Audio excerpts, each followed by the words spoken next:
Alaik ya Rasulullah, assalamu alaik ya Habibullah, assalamu alaik atku atkiya, assalamu alaik asfal asfiya, assalamu alaik taha ya tabibi, assalamu alaik Ahmad ya habibi.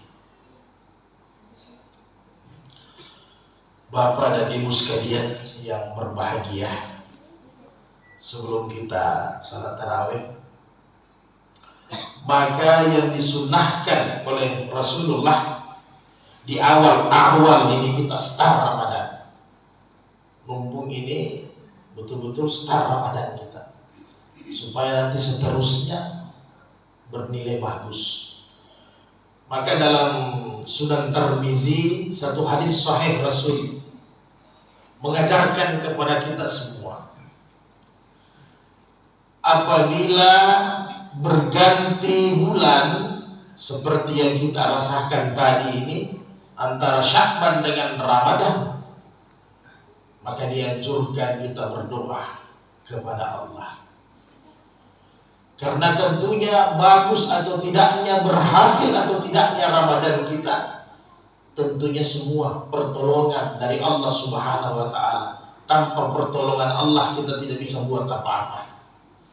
Maka dianjurkan bagi kita, kata Rasul, apabila berganti bulan hilal, maka berdoa kepada Allah. Jadi yang belum sempat doa tadi masih bisa kita kada, waktunya masih dekat. Jadi kata Rasul, bisa kita ikut, tak apa-apa. Allahumma akhillahu alaina, Allahumma akhillahu alaina wal yumni, satu, wal iman wa salamata wal islam rabbi wa rabbukallah. Pendek saja, kurang lebih maknanya begini. Kalau kita tidak bisa bahasa Indonesia boleh, bahasa Bugis, bahasa Jawa, bahasa Keli boleh, karena semua bahasa itu miliknya Tuhan. Ya Allah, dengan Ramadan ini yang Engkau berikan kepada kami, yang Engkau anugerahkan kepada kami, maka kami memohon kepada Engkau, dengan Ramadan ini berikan kami keamanan, berikan kami ketenangan. Karena kalau tidak aman dan tenang, Bapak Ibu, susah kita melaksanakan ibadah puasa. Bagaimana kalau keadaan perang? Kalaupun perang antar negara, tidak ada bom, senjata, paling tidak perang rumah tangga jangan sampai terjadi di bulan Ramadan. Karena kalau sudah terjadi perang rumah tangga masih awal Ramadan, wah, tidak ada gencatan senjata itu sampai akhir Ramadan bermacam-macam. Apalagi hari ini masalah lebih kompleks lagi, kesusahan lebih kompleks lagi daripada tahun-tahun sebelumnya. Begitu memang. Kalau dunia makin kemari makin mau kiamat, pasti makin banyak masalah. Lihat saya kemarin, 3 hari tidak bisa isi di SPBU, ular antrinya, terpaksa isi di tempat-tempat yang kecil. Kemarin masih saya sempat isi di motor lagi, mobil, tidak bisa. Luar biasa. Ini cobaan kita orang beriman. Maka kita minta ketenangan. Begitu juga ketenangan di rumah tangga. Ya ibu-ibuku, awal-awal Ramadan ini kalau masih mau berkelahi dengan suaminya, pending dululah. Nanti habis lebaran disambung berkelahinya. Karena pasti masalah banyak ini. Masih untung kita memasuki Ramadan ini ada beras 5 kilo atau 10 kilo di rumah kita. Banyak saudara-saudara kita pikir 1 liter saja itu susah. Luar biasa. Dengan kehidupan sekarang ini luar biasa. Kita diuji antara kesusahan dengan keimanan. Diuji. Apalagi di bulan Ramadan ini. Mungkin yang halal-halal susah kita dapatkan, tiba-tiba datang godaan yang haram mudah kita dapatkan. Disinilah diuji keimanan kita kepada Allah. Maka kita minta ketenangan. Jadi bapak-bapak, perwakilan saya laki-laki, ibu-ibu semua, dikasih tenang-tenang rumah tangga. Sabar-sabar saja dulu di bulan Ramadan. Yang penting bulan Ramadan ini bisa finish kita. Syukuri apa yang ada. Kan tidak ada juga di antara kita di sini ibu-ibu yang pernah masa batu di rumahnya. Pasti tidak ada. Ya kan ibu? Belum ada yang masa batu. Sudah paling kurang rebus jagung atau rebus ubi. Ya kan begitu. Tinggal kalau tanya, ternyata biasa juga ada tetangga sewot-sewot, kenapa beli ubi terus ini ibu sama mas? Iya, kolesterol. Buat alasan saja, asam urat kan. Kalau sudah begini nggak ada ekonomi. Dan mungkin akan ada lagi, Nabi bilang nanti sebelum dunia kiamat penceklik itu akan panjang. Bukan hanya 1 tahun atau 1 bulan, bisa bertahun nanti. Apalagi kalau sudah Dajjal sudah turun. Orang yang mau panen saja, kalau dia tidak ikut keburukan, kejahatan, panen dia gagal. Itu belum mudah kita tidak dapat. Kemudian yang kita minta kedua, wal iman. Bagaimana dengan Ramadan ini keimanan kita tetap kuat, tetap kokoh, tidak digoyahkan dengan apapun. Itu yang kita harap di bulan Ramadan ini. Biarpun kehidupan kita susah, ekonomi lagi susah, pengeluaran begitu banyak, lebih banyak pengeluaran daripada pemasukan. Memang sekarang ini uang 5 juta, Pak, Ibu, ibu-ibu habis terima gaji suaminya 5 juta. Kalau sudah terbuka dia punya ikatan, selesai. Tidak ada nilai artinya, Pak. Tidak ada. Maka kita berharap mudah-mudahan di bulan Ramadan ini keimanan kita dikokohkan oleh Allah. Kemudian wassalamatan, keselamatan, kesehatan Allah senantiasa naungi sama kita. Karena biar bagaimanapun semangat kita beribadah, kalau jasmani kita sakit, tidak ada juga gunanya. Maka saya mengajak diri saya, kita semua dijaga kesian itu kesehatan. Utamanya kalau habis salat subuh, belum terbit matahari, jangan dulu tidur kesian. Kalau ibu-ibu yang capek memasak sahur, sandar saja dulu. Di situ ada penyakit itu. Nanti sudah terbit matahari, ambil salat isra 2 rakaat atau salat duha 2 rakaat, beraktivitas sedikit baru tidur. Disunahkan juga orang tidur itu qailullah itu antara jam 11, jam 12 atau jam 1 sampai jam 2. Itu disunahkan supaya fisik itu juga bagus. Tapi jangan dibalik, ini barang. Waktu istirahat tidak istirahat. Waktu kerja kita istirahat. Ini kesehatan sudah. Ini mempengaruhi kantong, mempengaruhi juga kesehatan. Pasti. Ini malaikat ada bagi-bagi rezeki Ramadan, kita langsung balik. Makanya dibiasakan kalau sahur, biasakan langsung salat subuh. Nanti di bab sahur akan dibahas mungkin penceramah lain. Karena Nabi itu sahurnya kurang lebih 50 ayat baca Quran secara tartil. Itu lamanya jaraknya dengan salat subuh, dengan sahurnya juga. Artinya Nabi kalau sudah sahur, habis sahur tidak ada jarak lagi. Langsung sembahyang subuh, azannya Bilal, Nabi ke masjid. Azannya Abdullah bin Maktum, Nabi ke masjid. Karena kalau habis sahur tidur lagi. Wah, antara dua itu. Iya, kalau tidak ada yang kasih bangun, sudah. Salat duha kita tak tinggal salat subuh. Nauzubillah kalau tertinggal salat wajib, tidak ada gunanya juga puasa. Jadi kita minta keselamatan. Rabbi wa rabbukallah. Wahai bulan, langit, bumi, Tuhan saya dan Tuhan engkau adalah Allah. Makanya tadi waktu mau pergantian maghrib, terbenam matahari, sunnah paling sunnah. Angkat tangan menghadap ke langit, ke atas. Jadi kita doa yang tadi, berikan saya ketenangan, keselamatan, keimanan ya Allah di bulan Ramadan ini. Kita pandang itu hilal, kita katakan, wahai hilal, saya punya Tuhan, engkau punya Tuhan, langit, bumi, sama, yaitu Allah Subhanahu wa Ta'ala. Nah, kemudian yang kedua, terakhir, setelah kita berdoa demikian, pasang niat memang berpuasa untuk 1 bulan. Walaupun nanti tiap-tiap malam kita berniat habis tarawih atau sebelum makan sahur, tetapi mulai sekarang pasang niat 1 bulan. Ya Allah, saya berniat nawaitu shaum syahrul Ramadan fardan lillahi ta'ala. Saya berniat 1 bulan penuh untuk berpuasa fardu karena Allah Ta'ala. Niat 1 bulan.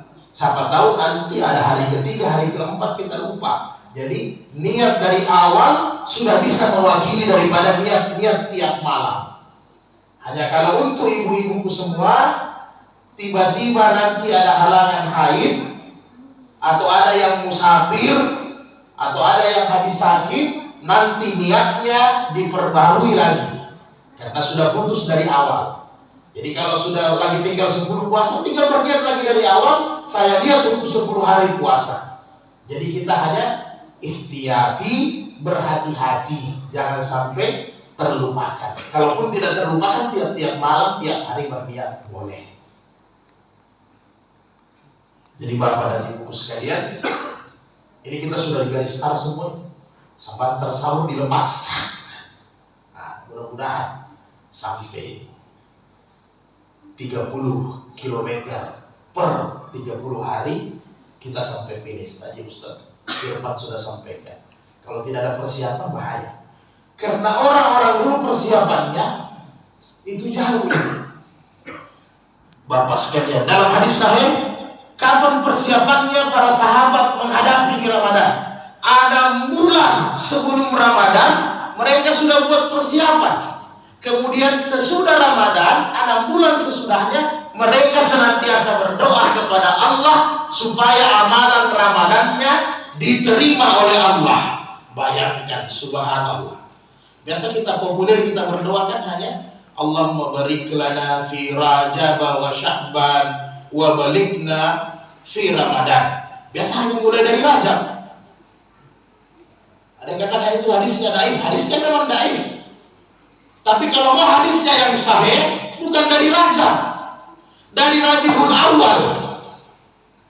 Rabiul Awal ada bulan, Rabiul Awal, Rabiul Akhir, Jumadil Awal, Jumadil Akhir, Rajab, Sya'ban. Ketika masuk Rabiul Awal, itu para sahabat sudah berdoa kepada Allah supaya dipanjangkan umurnya sampai bulan suci Ramadan. Jadi mulai 6 bulan dia sudah berdoa. Kemudian setelah Ramadan, dari Syawal sampai nanti Muharram, Safar, dia berdoa supaya Ramadan yang lalu semua amal-amal kebaikannya, puasanya, sembahyangnya, baca Qur'annya, sedekahnya, silaturahminya, semua diterima oleh Allah. 6 bulan sebelum berdoa panjang umur, 6 bulan sesudahnya berdoa supaya dikabulkan semua doa-doanya, amal-amalnya di bulan suci Ramadan. Insya Allah kita niat dijaga baik-baik. Utamanya amalan yang paling utama di bulan Ramadan adalah sahur. Jangan sampai terlupakan. Sahur jangan sampai terlupakan. Dan sahurnya Nabi hanya 15 menit. Sahur yang terbagus itu sepertiga akhir, kurang lebih jam 4 atau jam 3. Tapi jangan jam 3 sampai azan di masjid hanya di meja makan saja. Ini yang masalah. Jam 3, jam 4, setengah 5 azan, 1 jam setengah di meja makan. Bukan begini Nabi ajarkan. Artinya kalau kita bangun akhir malam jam 3, ibu-ibu kita, istri kita memasak di dapur, kita sembahyang dulu 2 rakaat, 4 rakaat, ditambah ini tarawih. Jangan dengan tarawih 20 rakaat atau tarawih 8 rakaat kita sudah puas. Kita menaikkan sedikit kita punya tingkatan. Jangan dari tahun ke tahun tidak meningkat kita punya derajat. Kita mau naikkan sedikit. Sudah ada kita punya modal malam ini 20 rakaat atau 8 rakaat ditambah witir 3 rakaat. Nanti kalau sahur bangun jam 3, tambah lagi biar 2 rakaat. Ditambah lagi biar 2 rakaat. Kemudian setelah itu ambil Quran, mengaji memang 2 lembar. Kan sudah tahu caranya mengaji, 2 lembar habis khatam. 2 lembar ambil baru, setelah itu berdoa. Jangan langsung makan sahur. Makan sahur itu 15 menit saja. 10 menit dengan sikat gigi. Iya. Apa didoakan? Waktu sahur itu apa kata Allah? Ma yad'uni fastajiba lahu. Mana yang mau berdoa kepadaku, saya mau kabulkan. Karena di waktu sahur itu Allah serius dengan hambanya. Allah dekat sekali dengan hambanya dibanding dengan waktu-waktu lain. Bukan berarti Allah kalau sudah pagi sudah lari dengan kita. Tidak. Sama kita dengan anak-anak, ada waktu-waktu tertentu orang tua itu sangat dekat dengan anaknya. Begitulah Allah di waktu sahur, Allah akrab sekali, dekat sekali dengan hambanya. Dia katakan, ma yad'uni fastajiba lahu, mana yang berdoa, saya mau kabulkan doanya. Ma yas'aluni fa'ati'uhu, mana yang meminta, memohon, saya mau beri cash langsung. Kemudian may yaghfiruni, mana yang mau minta ampun sama saya, faghfir lahu, saya mau ampuni semua dosa-dosanya. Itu begitu caranya sahur. Setelah itu sudah jam 4:10, duduk kita di meja makan. Mau di meja makan, mau bersila di lantai, baru kita duduk. Jadi kalau azan 4:30, berarti lewat 10 sudah cukup itu untuk makan. Setelah itu langsung duduk, langsung pergi ke masjid. Jangan lagi ambil bantal. Selesai itu. Iya. Karena kalau ada orang alasan habis makan sahur mengaji, cerita mati itu. Karena temannya itu makan, pasti mengantuk. Kalau sudah makan, sudah cakarulu kita itu. Jadi sebelum makan, mengaji memang. Tidak ada itu alasan, saya mau mengaji habis makan sahur, ambil bantal supaya Al-Quran tinggi pakai bantal. Terbalik itu. Bukan Al-Quran yang dibantal, kepala. Lewat itu. Nah, jadi mudah-mudahan kita punya Ramadan ada meningkat. Saya sudah salat witir dengan imam, masih bisa saya sembahyang? Masih bisa. Yang Nabi bilang witir dalam satu malam cukup satu kali secara hukumnya. Jadi sudah witir dengan imam. Mana yang sempurna sembahyangnya orang? Witir dengan imam atau tidak? Kata Nabi dalam hadis sahih, man shalla ma'al imam summa yansharafa. Barang siapa yang salat tarawih bersama imam sampai selesai, itu keutamaannya. Saya sudah witir. Nanti kan setelah pulang sembahyang tarawih langsung tidur 5 menit, 10 menit, apalagi kalau 3 jam sudah tidur. Berarti sudah bisa sembahyang kembali. Tetapi habis sembahyang jangan witir lagi, karena witir sudah. Yang penting sudah ada antaranya tidur, maka kita sembahyang kembali. Saya tidak mau salat bersama imam, nanti witir saya tutup di akhir malam. Boleh juga, tidak apa-apa. Yang penting jangan terfokus Ramadan ini hanya 8 rakaat dengan 20 rakaat. Kurang itu. Kurang. Kenapa saya bilang kurang? Kita di Asia Tenggara banyak mazhab Imam Syafi'i. Padahal itu Ustaz, Imam Syafi'i 120 rakaat sembayangnya. Jadi siapa yang 20 rakaat? Yang 20 rakaat Umar bin Khattab. Imam Malik 40 rakaat. Imam Hanafi 80 rakaat. Ali bin Abi Thalib 80 rakaat tarawihnya. Jadi yang 20 rakaat siapa? Umar bin Khattab. Yang 8 rakaat siapa? Rasulullah. Karena Rasulullah standar yang paling rendah. Kalau Rasulullah mau ambil standar yang paling tinggi, nanda sama kita itu. Jadi di luar daripada itu boleh. Karena Nabi sudah ambil 8 rakaat.